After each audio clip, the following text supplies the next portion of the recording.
I even ran a duty roster for the controllers, which were 06 rank, colonels, captains in the Navy, and we were in the middle of a bloody Cold War. Okay, so it was during the Cold War. This was in 1960. I arrived in 63. Right. The study was completed in 64. The Warsaw Pact and NATO were lined up along a divided Europe.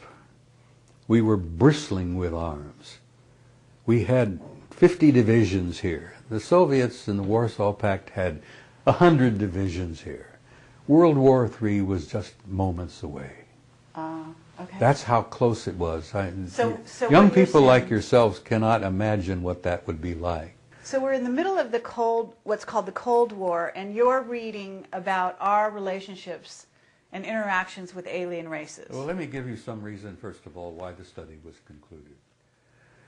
In February of 1961, there was a massive flyover of unidentified objects coming out of the east from the Soviet Warsaw Pact area, flying toward the west, coming over our lines, over NATO lines, over Germany, over France.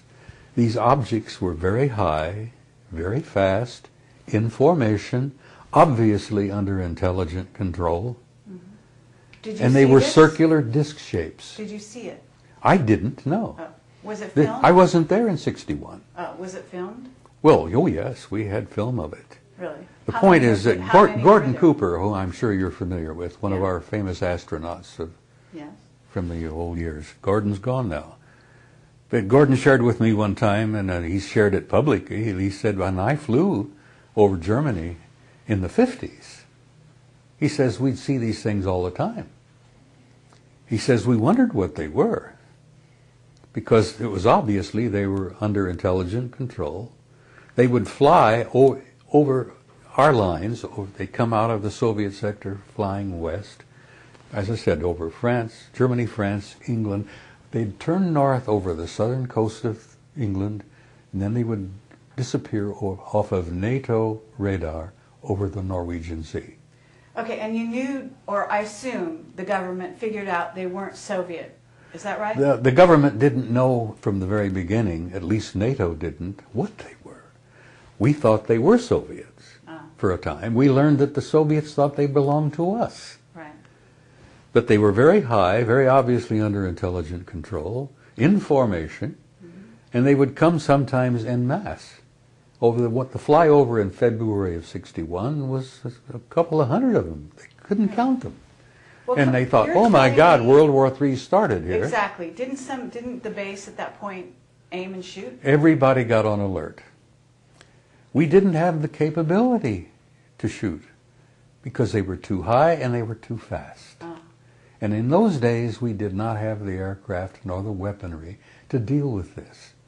And they were always obviously under intelligent control. So this is why the study was put into effect. The study was initiated in 61. I arrived in 63. It was concluded and published in 64. And that, as I said, what's changed my life. Okay, what was the conclusion? You said they came to some conclusion. The study was designed initially to determine if there was a threat to Allied forces in Europe. It was a military study, a simple beginning. What the hell is going on? Was it a yes is there a threat here? Is there? Was there? And they concluded after 3 years, apparently not. No threat. Really? That's right.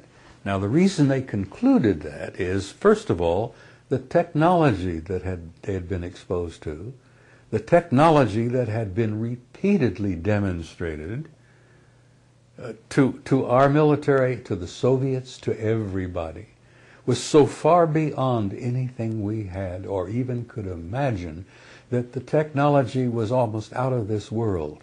No pun intended.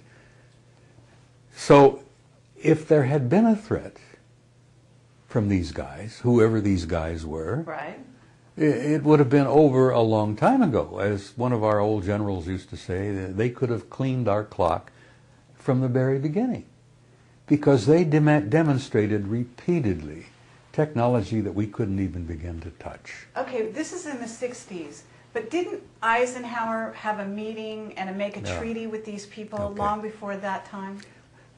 Let me get back here and tell you that this study was the beginning for me. Okay. It opened the doors of my mind, so to speak. I could never leave it. I could never lay it down. I could never walk away from it after that. And I kept, over the years, learning more and studying more. And as I said, it's lucky I didn't end up in jail, because I drove my friends up the wall. I pushed my security clearance to the limit. I used to get into classified file cabinets and sort through material and look for photographs and reproduce things that should not have been reproduced. I was a damn nuisance, I'm sure. So where's the stuff that you... You see, I knew just this much, but I wanted to know this much. I understand. And over the years, I learned this much. Okay, but what happened to all that stuff that you photocopied or whatever? Oh my God. Is that a secret? Is that part of the reason why you haven't been... The material that I photocopied, I don't have anymore, because being somewhat intelligent, I knew that having classified material in my possession that I was not authorized to have meant jail. And as I said, jokingly said, going to Fort Leavenworth for 30 years. So I destroyed it, but I put it here. Right. And I remembered, and I memorized, and I kept notes for years and years. I had a whole series of notes. Well, okay, to get back to my question, though. Eisenhower had a meeting, theoretically, with aliens. Truman had given a shoot-down order years before you ever read the study. Eisenhower never gave that order. That was given by an Air Force general. I can't remember the year, but I believe it was in the early 60s, that an Air Force general gave an order to shoot them down. That order was revoked within 90 days because something like 30 aircraft. Because when we started shooting at them, they had a unique way of eliminating all of the electrical systems in our aircraft. They didn't shoot bullets at us. We shot bullets at them and missiles and everything else. But if we attacked them, they had an incredible scientific procedure where they could literally nullify all of the electrical operations in our aircraft. Now, if you're flying a high-performance jet and you're at 30,000 feet going 400, 500 miles an hour, and all of a sudden everything goes dead. And jet pilots used to share that flying one of those 100 series planes was like flying an anvil. They had no glide capability. They were heavy. They were overly armed, and they were heavy aircraft. The only thing keeping them in the sky was a powerful jet engine that kept them going. So if they lost all of their electrical controls, they couldn't even steer, for God's sake. The plane just began going, as I said, it fell like an anvil. Well, we lost a lot of aircraft. A lot of guys got out. They bailed out in time. A lot of planes were lost. We lost a few pilots. Okay. So now, that order to shoot them down was revoked within 90 days. Right. And they never issued that again because they learned their lesson. Don't mess with these guys.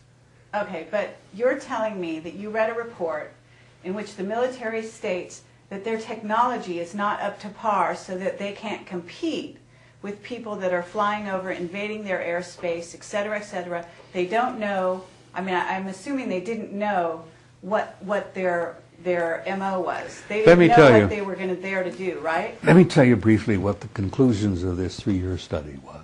They concluded that apparently there was not a threat involved, because the repeated demonstrations of technology were so beyond anything we could do or match, that if they were angry at us or they're hostile, it'd be over.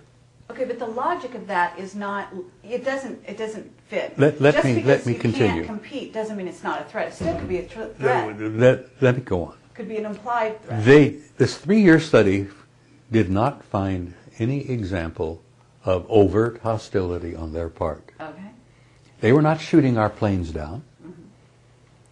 We would shoot at them, but they were, poo-poo. It's like throwing little pebbles at somebody, see?